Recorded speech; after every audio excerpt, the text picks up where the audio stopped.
Bonjour. Et je voudrais remercier à tout le monde de nous se joindre à nous. Je m'appelle Denise Bishop Earl et je suis une membre de ce projet. Je serai aussi la modératrice de cette session aujourd'hui. Je suis très heureuse de faire partie de cette réunion et j'espère que vous serez tous très heureux de profiter de cette réunion. J'espère que vous allez tous être confortables. Alors, tout d'abord, je voudrais vous demander de respirer profondément et de noter comment vous vous sentez et comment le monde autour de vous se sent. Vous ressentez le monde autour de vous. D'accord, nous pouvons commencer. Alors, je vais recommencer. Je voudrais que tout le monde se mette à l'aise parce que on va commencer par un petit exercice de respiration avant de nous lancer dans les discussions du panel. Alors, asseyez-vous bien à l'aise, respirez profondément et prêtez attention à ce que vous ressentez dans votre esprit, dans votre corps et comment vous expérimentez le monde autour de vous. Respirez profondément et laissez lâcher prise de la journée jusqu'ici.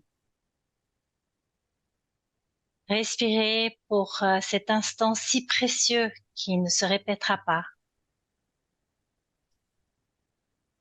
Nous voici, nous nous trouvons dans un cycle entre le passé et l'avenir et nous avons choisi de passer ce temps miraculeux en explorant ce qui se passe, surtout ceux qui cherchent à apprendre du monde autour de nous et comment collaborer et donner une forme au changement, comment nous arrivons à faire un changement au pied de la prescription sociale pour la santé des Noirs.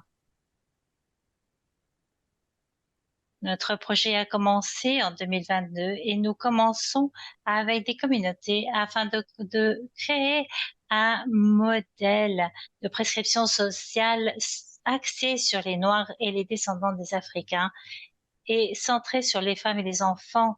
Nous nous demandons comment nous pouvons rendre la santé plus sûre et comment nous pouvons améliorer les résultats de santé pour les personnes d'ascendance africaine en Ontario.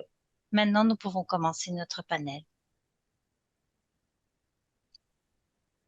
Et ce que nous allons faire, c'est que nous allons donner à chaque panéliste 5 minutes pour parler d'eux-mêmes et de la relation qu'ils ont avec les projets de prescription sociale. Nous allons commencer tout d'abord avec Francis Gawet, qui vient de Black Health Strategy, stratégie pour la santé des Noirs. Francis, euh, vous êtes en sourdine. Comment est-ce que je ne savais pas cela? D'accord.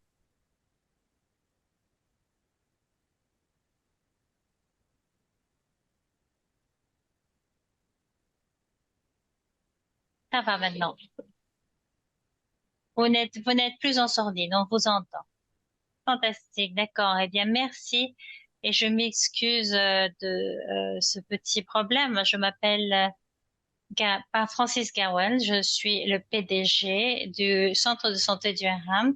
Mais aujourd'hui, je représente le comité de santé noire de l'Alliance. C'est un comité qui a été fondé en 2018 par le Conseil de l'Alliance afin de nous centrer sur les affaires associées à la santé noire dans toute la province. Alors, j'ai à présent quelques minutes pour me présenter. Et sachez que l'une des choses que je fais très bien, et mes enfants peuvent le dire, je suis un excellent père. Et je, aujourd'hui, je vais m'assurer je vais parler peut-être un peu plus vite pour vous expliquer ce que nous faisons.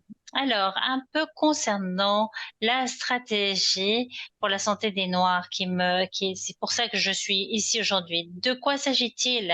Eh bien, notre objectif est d'adresser et de réduire les inéquités structurelles entre les communautés noires en Ontario pour tous les membres de la communauté noire dans la province de l'Ontario, mais aussi pour améliorer les résultats de santé. Nous allons approfondir sur ce sujet dans, concernant ce qu'il faut faire. Certaines des stratégies nous donnent des solutions à court et à long terme, mais nous le savons, rien ne peut être mis en œuvre sans des politiques. Donc, on va en parler. Pourquoi des stratégies pour la santé des Noirs? Eh bien, cela a été lancé en avril de 2022 pendant la pandémie afin d'avoir un échange de connaissances sur les inéquités et les disparités sociales et construire cette stratégie en fait était centré sur la portée que nous allons avoir. Donc, il y a un comité sur la santé des Noirs et d'autres entités qui garantissent que nous échangions ces connaissances afin de construire notre travail sur cette ligne de travail. Et nous avons trois phases de travail. Tout d'abord, la première, nous travaillons de la culture, des stratégies adaptatives, de l'expansion des programmes, la représentation dans la prise de décision dans la province et de promouvoir un peu le travail impulsé par les communautés qui donnent de l'importance à notre travail. Mais nous parlons aussi de stratégies de santé dans la province, durabilité en termes des financements à plusieurs niveaux et comment nous le faisons. Et aussi sur la base de nouveaux rôles, comment nous nous associons pour travailler avec le gouvernement, avec le système de santé d'Ontario, afin de regarder tous dans la même direction et d'arriver à nos fins. Alors, voici certaines choses donc que je vous ai présentées. On y reviendra un peu plus tard. À vous, Denise. Merci, merci beaucoup, Francis. Et maintenant, je voudrais inviter Sabrina Morrison, qui soutient également. Sabrina? Oui, merci, Denise. Je m'appelle Sabrina Morrison et je travaille à Taibou. Nous sommes à Melbourne. Taibou est un centre communautaire de santé depuis 50 ans et je suis la personne responsable de la prescription sociale noire. Je suis venue à Taïbo parce que, en fait, cela s'aligne avec ma vie, ma mission, ma vision pour ma vie. Nous nous centrons sur la santé des personnes noires d'une manière non clinique, mais plutôt en observant les besoins centrés sur nos principes africains, sur les lois africaines, sur les styles de vie africains et caribéens. Donc, dans ma vie, j'ai toujours travaillé dans le domaine des services humains. J'ai commencé par l'infirmerie, par être infirmière, mais je suis passée dans les services sociaux, puis dans les services de santé mentale, dans la guérison des traumas, des traumatismes, et maintenant me voici. En dehors de Taïbou, je travaille sur la guérison des communautés et des corps noirs, l'esprit, les émotions, en travaillant par exemple avec la terre, le, le vent, l'eau, tous les éléments naturels qui sont gratuits pour nous permettre de guérir. Et j'ai passé les dernières 10 années en servant ma communauté à Alberta. J'étais donc responsable du caucus CBC et pour le bien-être mental, la santé mentale, le bien-être physique, mais toujours avec une optique africaine. C'est ce que j'ai même travaillé dans tout le pays. Alors, à Taïwo, avec ce projet, c'est réellement quelque chose qui est très, très spécial. Nous nous sommes simplement retrouvés l'un l'autre et maintenant, je travaille avec d'autres programmes aussi à Taïwo. Il y a tellement d'autres prescriptions sociales. Nous y travaillons depuis des années et maintenant, nous pouvons le mesurer. Alors voilà, ça c'est moi et Je vais donc vous rendre la parole, ma chère sœur Denise. Merci Sabrina. Et maintenant, je voudrais inviter Neil. Merci, bonjour à tous. C'est excellent d'être ici. Je m'appelle Neil Price. Je suis le directeur exécutif d'une- d'un cabinet de consultation sans but lucratif et nous travaillons depuis 10 ans. Nous sommes très fiers de notre travail parce que la raison de notre existence est en fait de travailler dans le secteur afin de développer des outils pour l'évaluation, la participation communautaire et le recueil de données aussi. Et après, partager ce travail de manière ouverte au lieu de prendre une approche de propriétaire. Nous essayons de travailler de manière ouverte et de partager notre apprentissage avec nos clients et tous ceux qui s'intéressent à notre travail en général. Ma profession est assez mixte. J'ai travaillé dans l'évaluation, dans l'enseignement, dans la recherche et j'ai eu le plaisir de travailler avec des communautés pendant les dernières 15 années plus ou moins. Et le projet de prescription sociale noire nous a engagés pour diriger notre évaluation au long du cycle de vie du projet.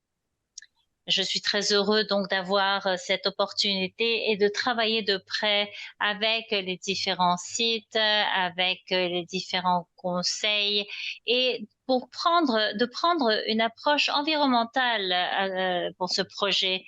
Et aujourd'hui, je voudrais partager certains de nos apprentissages lors des projets que nous avons assumés et je voudrais souligner le fait que nous sommes en train d'aborder cette évaluation sous une optique africaine et je suis très heureux de ce travail qui pense à décoloniser l'évaluation, qui pense donc à ces cadres centrés sur les communautés autochtones et les communautés noires.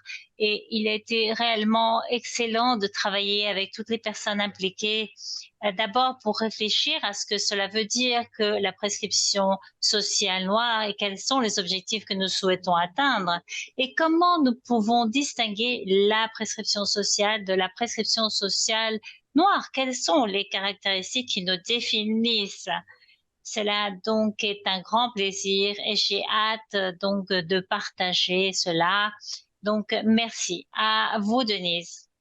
Merci beaucoup, Neil. Alors, je résume rapidement. Francis nous a parlé de partager les connaissances et les orientations stratégiques, les 3 phases qui font partie de cela, le succès et ce qui a été couvert jusqu'à présent avec des exemples de la vie réelle. Sabrina nous a donné une vue d'ensemble de son expérience à Taïbou et des outils qu'elle utilise et comment son travail à Taïbou est tellement excellent que cela se centre sur des approches de guérison euh, pour amener la prescription sociale noire vers l'avant. Après, Neil qui fait partie de l'évaluation de la BSP, nous apporte l'idée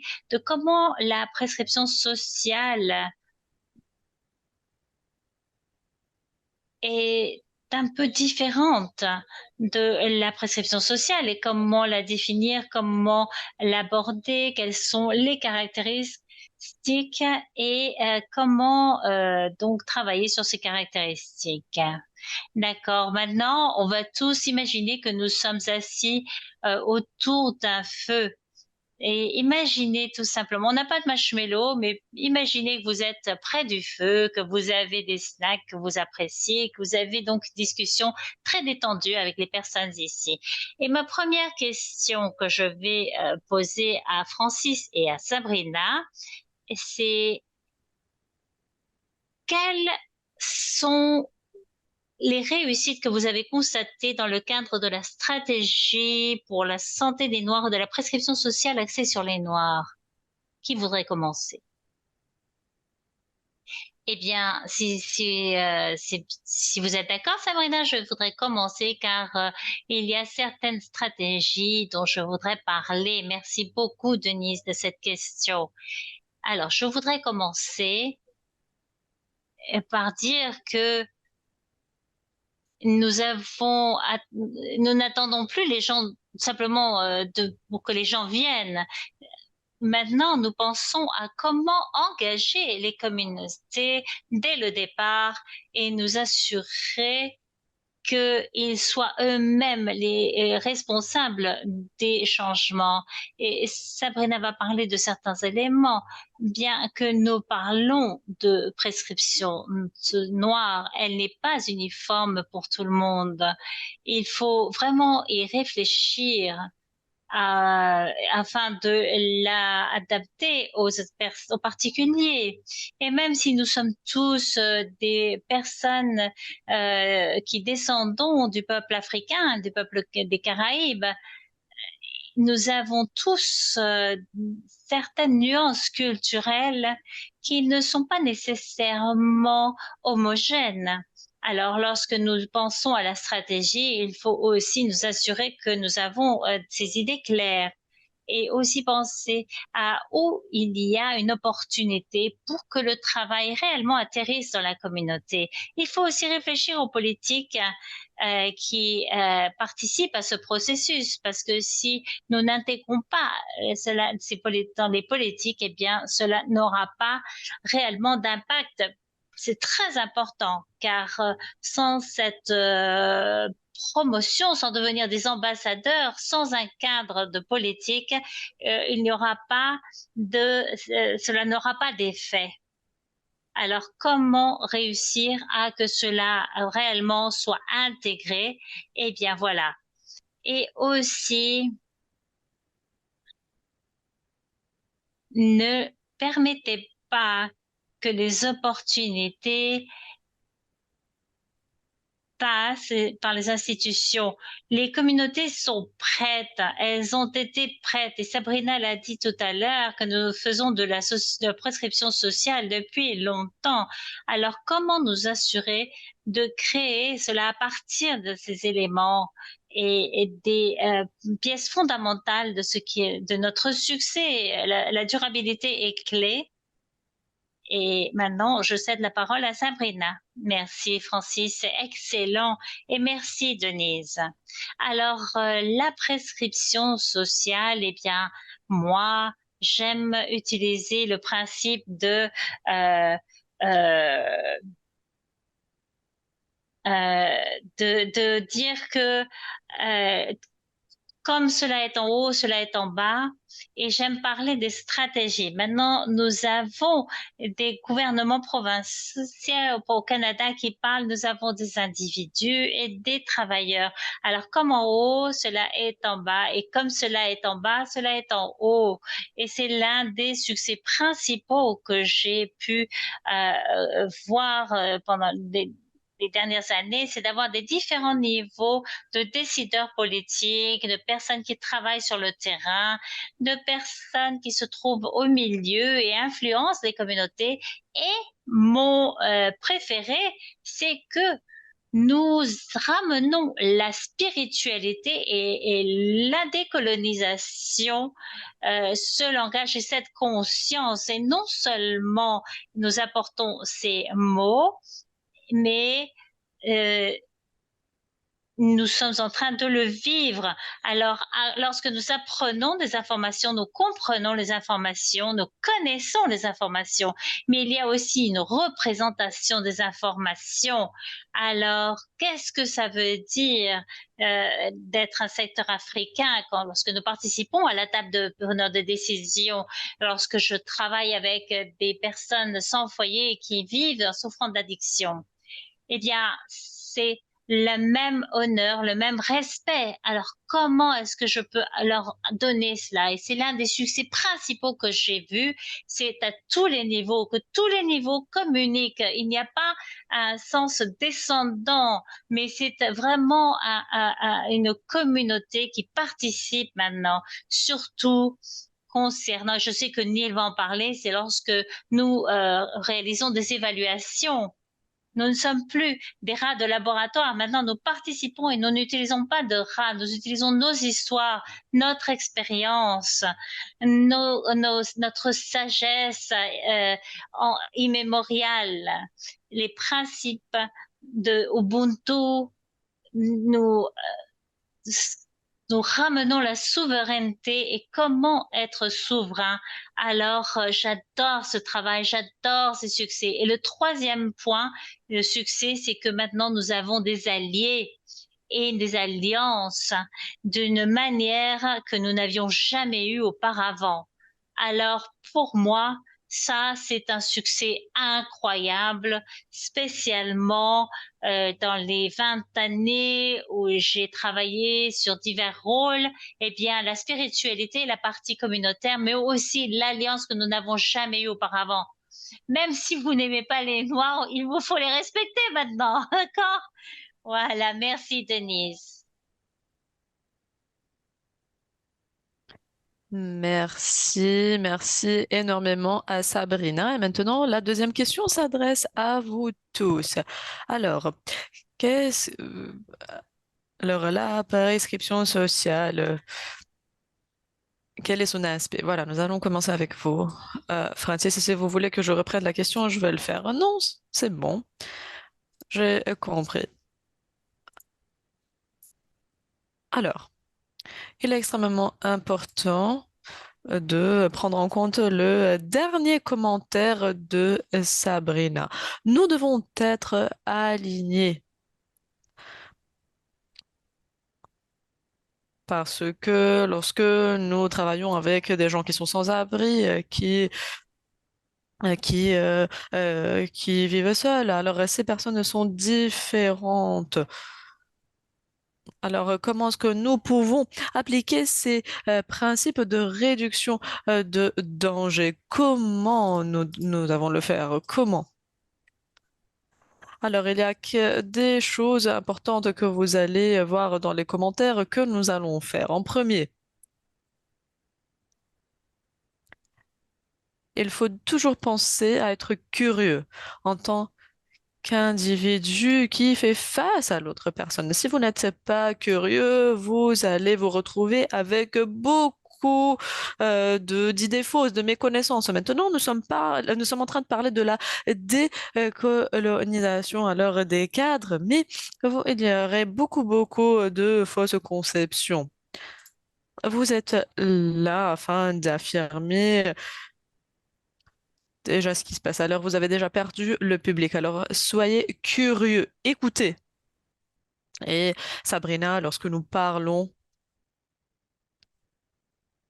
du fait qu'il n'y a, qu'il n'y a plus alors de ras de labo dans ce travail-là. Voilà, nous sommes en train d'utiliser les histoires des gens. Voilà, la personne qui est en face de vous et, et un livre rempli d'histoires. Alors voilà, c'est comme ça que nous devons le faire. Nous devons ouvrir ce livre et parcourir les pages. Laissons ces personnes parler. Chaque chapitre a une histoire à raconter.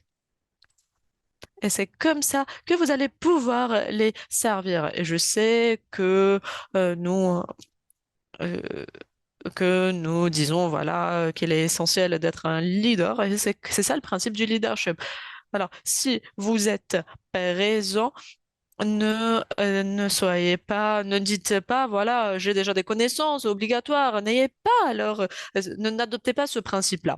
Maintenant, je vais revenir vers le deuxième point. Il est essentiel de comprendre le contexte de la communauté dans laquelle vous travaillez. Alors, ce n'est pas toujours le même contexte. Lorsque vous comprenez ces différents contextes, Lorsque vous comprenez avec qui vous travaillez, alors vous avez les partenaires, par exemple, euh, vous avez aussi, par exemple, les décideurs politiques et quelques prestataires de services qui disent, voilà, c'est nous qui avons fait le travail. Mais la question qui se pose, pourquoi est-ce que les chiffres ne sont pas alignés avec le travail qui a été fait? Alors, il est essentiel de faire de la recherche avant de venir et de dire, voilà, j'ai un service à vous prescrire. Et c'est comme ça que nous allons pouvoir réussir. Lorsque nous avons lancé notre stratégie centrée sur la santé noire, nous avons dû, pardon, faire quelque chose qui a déjà été fait, mais nous voudrions inclure les personnes qui ont déjà alors vécu cela. C'est pour cela que je fais de la recherche, à Chicago, au Texas, ici au Canada, au sud de Chicago, mais aussi j'étais à l'extérieur du continent latino-américain et ceci afin de nous assurer que toutes les connaissances vont être alors complètes, vont être mobilisées afin de pouvoir développer quelque chose à Durham. Voilà. Ces communautés nous informent de leurs besoins. Et pourquoi est-ce que c'est quelque chose d'extrêmement important? Elles doivent continuer à participer, à partager leurs histoires. Voilà, c'était notre première opportunité qui nous a permis d'organiser notre premier événement durant la pandémie. Nous avions alors un symposium que nous avons organisé et nous avions aussi une expo, même une foire que nous avons organisée sur la santé, qui est centrée sur était centrée sur la santé. Voilà, nous avons besoin de personnes qui comprennent le contexte de ce que nous faisons. Alors, ne nous envoyez pas vos contenus, vos documents parce qu'ils sont incomplets. Nous devons compléter ces documents. Nous devons compléter ces matériaux. Et lorsque vous nous dites, voilà, oui, nous sommes prêts à faire de l'engagement, ayez du sens. Euh, soyez plus, ayez de la signification. Faites-le d'une façon significative, non pas seulement parce que vous voulez recevoir le financement. Et cet engagement doit être authentique et ceci afin que vous receviez le respect que l'on vous doit. Voilà, merci beaucoup. Je vais m'arrêter ici et peut-être que Niel voudrait prendre la parole. Oui, très bien, Niel, à vous. C'est toujours la même question? Alors, pour vous, que signifie la programmation basée sur la culture? Alors, oui, moi aussi, je vais essayer de faire le lien avec l'évaluation. Une des choses sur lesquelles nous avons mis l'accent est ce sentiment alors d'être le bienvenu. Alors après l'évaluation, elle est imposée, elle est structurée d'une manière ou d'une autre, et les organisations ou même les bénéficiaires doivent faire ce qui est requis, et ceci à des fins de reddition de compte ou de responsabilité. Alors, nous devons savoir quelles sont les connaissances qui sont déjà présentes dans la salle, comment elles vont être considérées, comment est-ce que les expériences vécues, les expériences et les convictions spirituelles peuvent être valorisées et mises en relief, et comment est-ce que nous pouvons créer un espace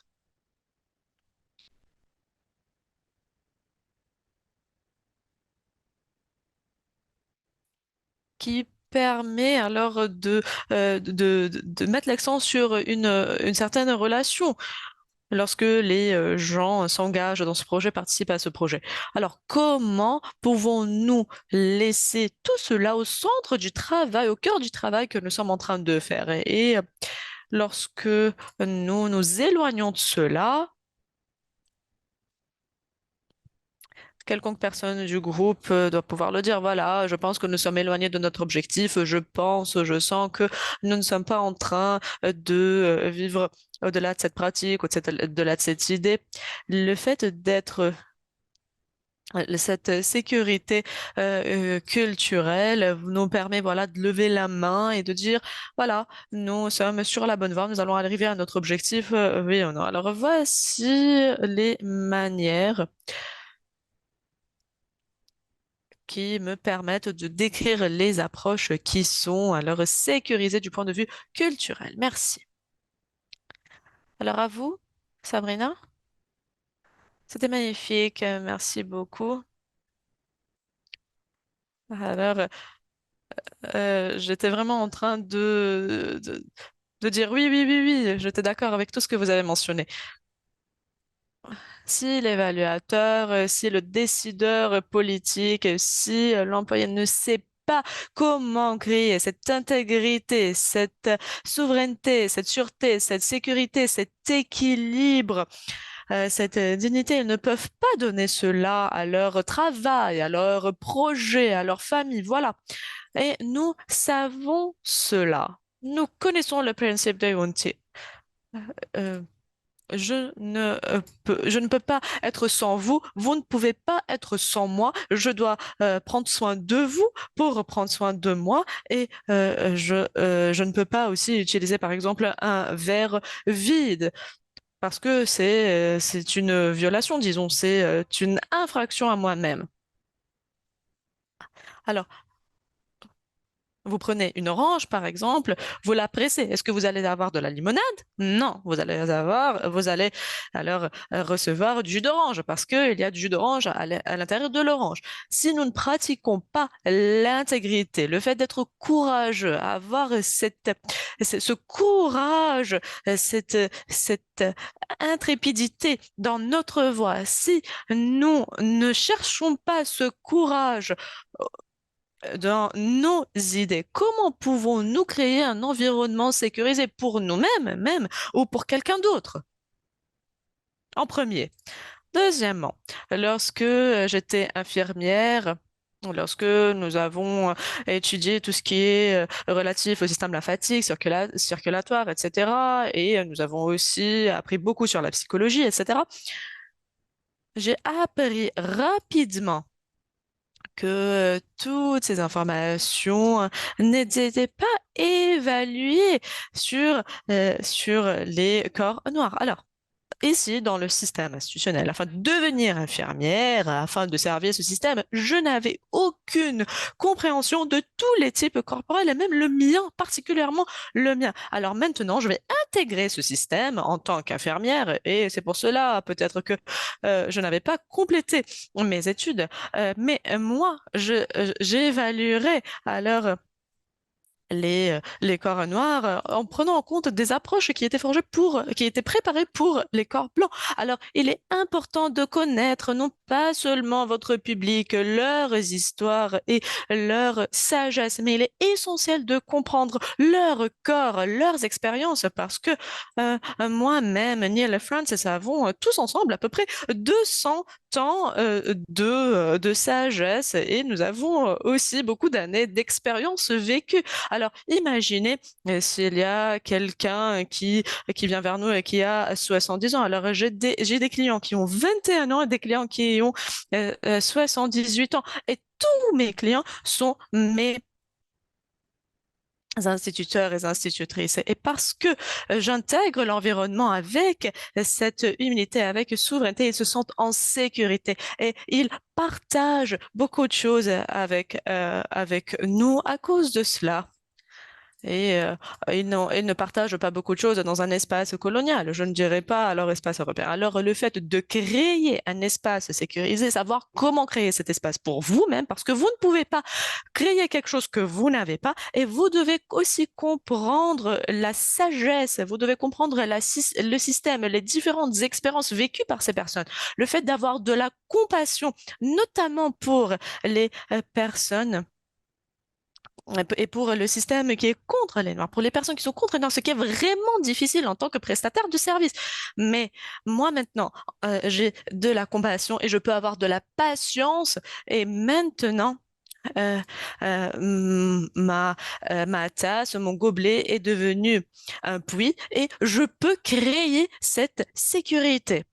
Et en dernier lieu, particulièrement, alors voilà, ça, c'est le grand cadre, la grande image. Et particulièrement pour ce projet-là, nous ne sommes pas en train seulement de pratiquer alors les principes africains avec les rivières. Voilà ce que Niall a mentionné, le fait qu'il était essentiel de faire un pas vers l'arrière, vers l'avant, etc. Le fait d'être dans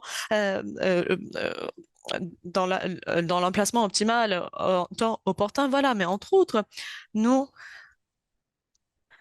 nous centrons sur les centres de soins noirs. Voilà, nous travaillons ensemble chaque 2 semaines. Nous travaillons avec l'Alliance chaque 2 semaines. Alors, nous sommes en train de travailler avec diligence et ceci afin de créer ces espaces sécurisés. Voilà, c'est ça l'action, c'est ça la traduction, la concrétisation que j'avais mentionnée avant. Nous sommes en train de créer un espace où nous pouvons poser des questions qui n'auraient pas été posées dans un autre cadre. Alors, moi, je suis en sécurité personnelle et je suis en train de construire ces différents types de logiciels, disons, et de cadres afin de créer cet espace sécurisé. Voilà, je vais m'arrêter ici. Nous avons peut-être 10 minutes qui nous restent.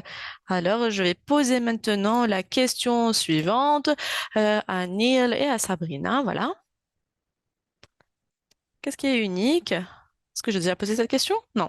Alors, qu'est-ce qui est unique en termes ou durant le processus d'évaluation, notamment lorsque nous prenons en compte la prescription sociale noire? Alors, c'est pour vous, Nial et Sabrina. Qu'est-ce qui est unique? Alors, je vais être rapide et après, je vais redonner la parole à Sabrina.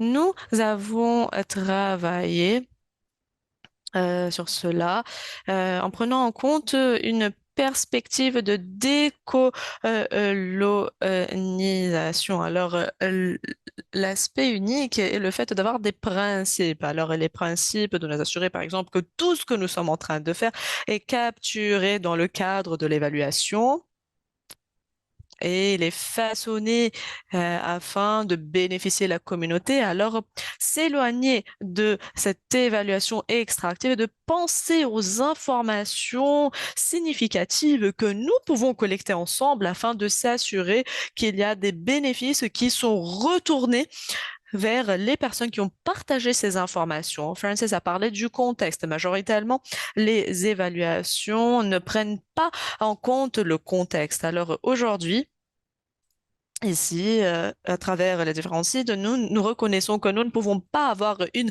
approche standard. Nous sommes en train vraiment de chercher les similarités, similarités, pardon, mais nous avons prêté beaucoup d'attention au contexte local, aux sites locaux. Quel est le cadre? De quoi ont-ils besoin? Qu'est-ce qui va marcher? Qu'est-ce qui ne va pas marcher?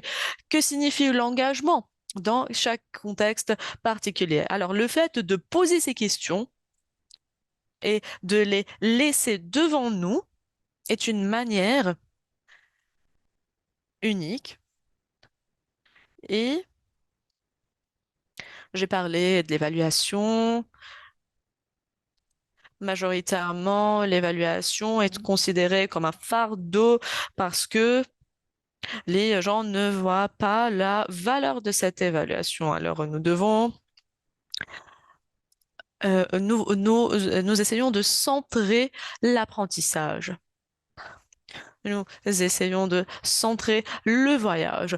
Nous assurons que nous pouvons faire des changements lorsque cela est nécessaire. Nous avons entre autres développé des outils et nous avons eu beaucoup de discussions afin d'arriver vers un consensus. Le fait de permettre d'aboutir à un consensus, c'est quelque chose d'unique, même si ça prend beaucoup de temps. Et ça nous a pris beaucoup de temps, le fait d'arriver à un consensus sur les différents aspects de l'évaluation. Je peux continuer, voilà, mais ce sont alors quelques manières qui doivent être prises en compte. Si vous regardez votre approche typique à l'évaluation, contre ce que nous essayons de faire ici, vous allez voir cette, euh, cette distinction. Et maintenant, je vais donner la parole à Sabrina. Merci, merci. Merci beaucoup, Anil. Je suis vraiment passionnée par ce projet-là. Vraiment. Maintenant, ce qui est unique par rapport à ce projet, c'est d'observer comment est-ce que les anciens principes africains, les anciennes approches de vie ont eu un impact sur les politiques et la structure politique. Lorsque je regarde un peu dans l'histoire, je vois que nous avions ces structures-là déjà. Nous avions la première université, la première euh, cour était a été développée en Afrique. On avait déjà de l'ordre, on avait déjà les politiques, on avait déjà des écoles, on avait toutes ces choses-là il y a plus de 10 000 ans sur le continent africain. Et ce qui est intéressant avec ce projet, ce qui est unique, c'est de regarder ces anciennes approches sont maintenant remises en place, oui, bien sûr, avec une teinte de colonialisme, mais au moins elles sont remises en place. Et je pense que c'est assez unique, surtout parce que plusieurs personnes pensent que cette approche est une nouvelle approche, mais on étudie l'histoire, on étudie l'histoire de l'ordre, de la structure, de la gouvernance, la politique, la justice, etc. Toutes ces choses sont des choses qui datent d'il y a très longtemps à Kemet. Donc, pour moi, c'est l'une des choses uniques. Maintenant, la deuxième chose que je vois, ça c'était à l'interne. Maintenant, à l'externe, ce que je vois et qui est très unique, et Neil l'a mentionné, et notre frère Francis l'a mentionné aussi, c'est le fait de comprendre que les gens qui sont impliqués sont les experts et de leur permettre d'avoir un espace sécuritaire pour qu'ils soient l'expert qu'ils sont, les experts qu'ils sont, parce qu'ils sont des scientifiques, des scientifiques. Leur ADN revient de centaines de milliers d'années. On peut parler de l'épigénétique, la sociogénétique, etc.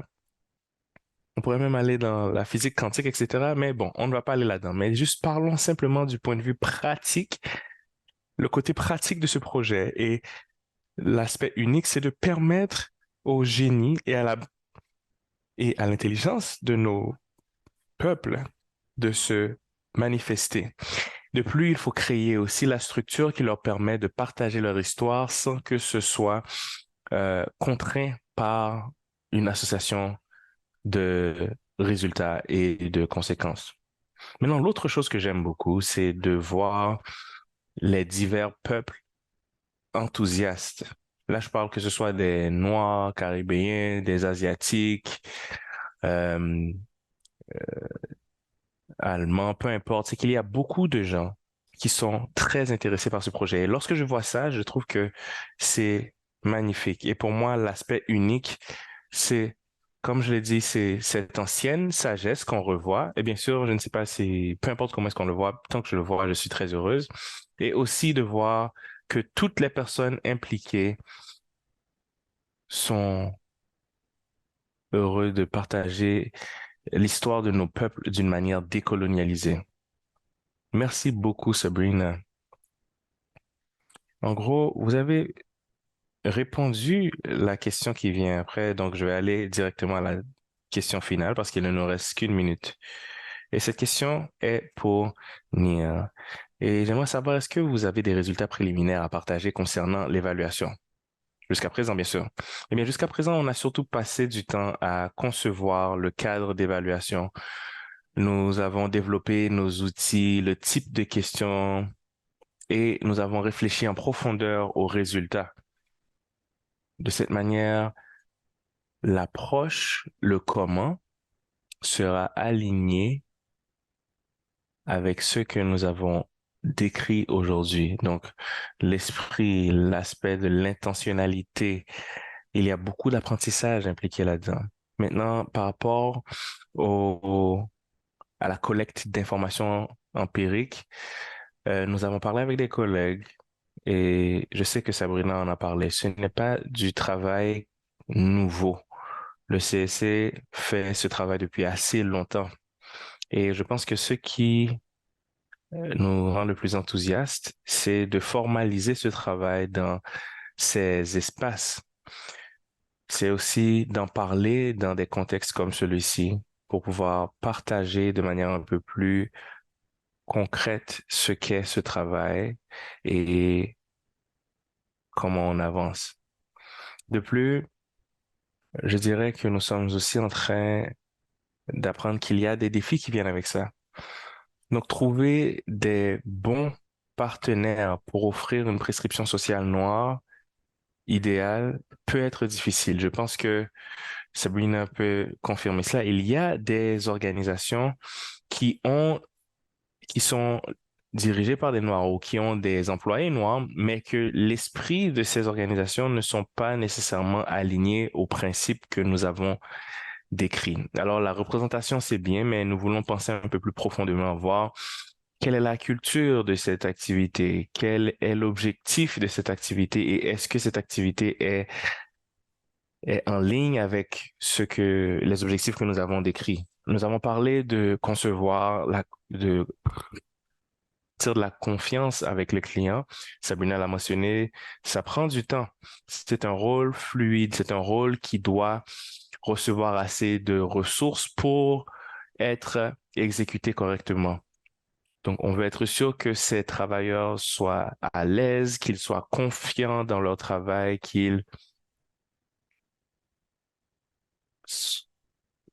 que les activités de prescription sociale soient euh, affirmatives socialement, culturellement et sécuritaires aussi. Et il y a aussi un besoin de développer des politiques autour de tout cela. C'est quelque chose d'autre que nous avons appris. Et nous avons aussi regardé, nous avons découvert que la prescription sociale noire est quelque chose que nous sommes en train de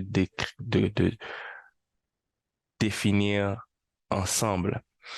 Et je vais parler d'Ontario où nous avons fait l'évaluation, on a pivoté et je pense que ce que nous avons appris de plus important, c'est que malgré le fait que c'est quelque chose qui existe depuis longtemps, le défi d'avoir à définir et de transmettre l'information par rapport à ce travail est un travail en soi qui est continuel. Il n'y a pas de raccourci. Donc, la création de la confiance, la sécurité qui doit être cultivée, tout cela se fait à long terme. Ce n'est pas quelque chose qu'on peut faire du jour au lendemain et c'est quelque chose que nous sommes en train d'apprendre en ce moment même. La prochaine étape sera de nous, de contacter les fournisseurs de services directement, ceux qui vont fournir ces prescriptions, être les responsables de ces prescriptions. Donc, je vais m'arrêter ici. Merci. Merci, Neil. Donc, nous avons environ 6 minutes pour les questions. Alors, je ne suis pas trop sûr comment est-ce que nous allons faire ça. Est-ce que les gens vont lever la main ou est-ce qu'ils vont l'écrire dans le chat? Comment est-ce que vous voyez ça? Natacha, est-ce que je pourrais avoir un peu les directives par rapport à cela? Well, Denise, pendant que nous sommes en train de trouver la stratégie pour les questions, j'aimerais terminer avec une note pour être sûr que nous soyons vraiment clairs et sur la même longueur d'onde. Je dirais que ce n'est pas du travail difficile, j'appelle ça du travail de cœur. Et je me rappelle de mon temps à Chicago, je faisais du travail avec la Fondation Suzanne Corman. Et la chose la plus importante qu'on voit en ce moment sur la planète, c'est que les Noirs ont été sujets de recherche pendant trop longtemps. Je pense que vous pouvez vous rappeler vous-même à Botswana, euh, les recherches sur le sida, les conducteurs de camions Malawi, les tests encore. En gros, vous, vous allez vraiment à l'encontre d'une vague de recherche parce que votre travail est, il est difficile de faire confiance à votre travail. Comment est-ce que vous allez réussir à emmener cela, l'intégrité que vous allez apporter, le travail ardu que vous faites, comment est-ce que vous allez faire en sorte que ce soit visible pour avoir du succès? Parce que nous pouvons collecter toutes les données nécessaires, mais lorsqu'on veut implémenter cela avec ceux qui sont à l'avant, dans ces administrations. En gros, ce que nous allons présenter va être à l'encontre de ce qui leur a été présenté depuis des années. Et là, maintenant, il faut réfléchir comment est-ce que nous pouvons être vulnérables en allant là-bas. Et je pense que ça se fait en disant aux gens, écoutez, on vous dit à l'avance que ce sera différent et de cette manière, l'intention sera comprise. Et je pense que c'est aussi de cette manière que le travail doit être fait. Vous savez, très souvent, vous vous rappelez du contexte de donner quelque chose de concret à chacune des communautés. Je pense que c'est absolument crucial et que c'est pertinent. Merci beaucoup à vous, Denise. D'accord, merci beaucoup, Francis. Est-ce qu'il y a des questions? Si vous voulez, vous pouvez taper votre question dans le chat ou vous pouvez lever la main. Je ne sais pas si ça va fonctionner. Donnez-moi un instant.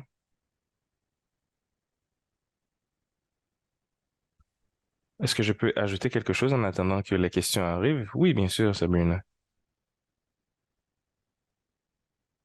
L'une des choses à laquelle je n'avais pas pensé un peu plus tôt, quelque chose d'unique par rapport à ce projet, c'est que cela inclut, ça utilise une approche holistique. Donc, l'esprit, en fait, le corps de l'esprit, le corps spirituel, donc le corps mental, le corps spirituel, le corps physique, etc. Et ça, c'est quelque chose qu'on verra dans tout le projet. Donc, la portion de NIR, tous les aspects sont holistiques. Et je sais, bien sûr, qu'il y a des frères et sœurs qui ont des roues de la médecine, ils ont leur propre approche holistique, mais ce travail a été très holistique du point A au point, du début jusqu'à la fin.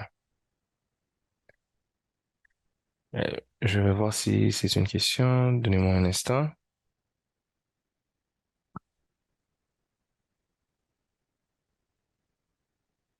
En fait, je pense que ce qui se dit, ce sont des commentaires. Donc oui, cette évaluation est difficile, mais oui, tout le monde doit se présenter vraiment avec leur personnalité authentique pour que ce travail puisse être bien fait. J'ai quelqu'un, Gary Block, qui dit, c'est un travail excellent. L'un des défis que nous voyons lorsque nous faisons face à un travail tel que celui-ci, c'est d'imaginer comment on peut transférer cela dans un contexte un peu plus général, dans le contexte général de la santé. Maintenant, comment est-ce que vous prévoyez ou vous espérez travailler pour traduire cela et transférer cela dans un contexte de soins plus élargi? Laissez-moi essayer de répondre à la question d'abord. C'est que la réalité de cette situation, pour ceux qui n'ont pas encore fait ce travail ou qui ne sont pas en train de le faire, si votre cœur est au bon endroit et que vous avez les bonnes intentions, je ne veux pas vous décourager, mais je dois vous dire que vous allez faire face à plusieurs défis, plusieurs barrières dès le début. Vous allez rentrer dans des salles noires, des salles autochtones, des salles pleines avec des blancs aussi, mais vous allez avoir les mêmes ou des barrières. Maintenant, la deuxième chose que je vais vous dire, c'est assurez-vous qu'avant de vous présenter, le contexte de l'organisation où vous allez, où vous, le contexte de votre organisation et le contexte de l'organisation que vous essayez d'enseigner, à laquelle vous essayez de partager tout cela, doit être très clair pour que ce soit aligné avec ce que vous devez faire. Et le dernier point que je voudrais ajouter, c'est que lorsque vous allez faire ce travail, il faut que ce soit supporté du haut et du bas, pas seulement du haut vers le bas. Donc, il faut que ce soit non seulement l'institution gouvernementale, mais que ce soit une charité, que ce soit une institution ou les membres de l'organisation, soyez préparés. Parce que souvent, c'est facile de mettre la passion de côté. Et parfois,